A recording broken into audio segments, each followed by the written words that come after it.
উপস্থিত সম্মানিত উপস্থিতি, আসসালামু আলাইকুম। কেন্দ্রীয় জামে মসজিদ তারা মসজিদের উন্নতি প্রকল্পে আজকের এই ওয়াজ মাহফিলে মাননীয় প্রধান অতিথি, তিনি আমার পরম আপনজন ও ভালোবাসার মানুষ জনাব ইসাদ চৌধুরী, ইজি ফ্যাশন এমডি, উপস্থিত মুসল্লিয়া, অত্র এলাকার মুরব্বিয়া এবং যুবক ভাইয়েরা, আসলে এটা কোনো রাজনৈতিক বক্তব্য দেওয়ার জন্য আমি এখানে আসিনি।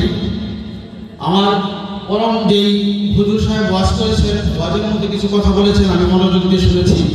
এর মধ্যে সবচেয়ে গুরুত্বপূর্ণ একটা কথা ছিল নেতৃত্ব। তো নেতৃত্ব নিয়ে উনি আলোচনা করেছেন, সমাজের নেতা যদি খারাপ থাকে তাহলে ওই সমাজ চালু না থাকে।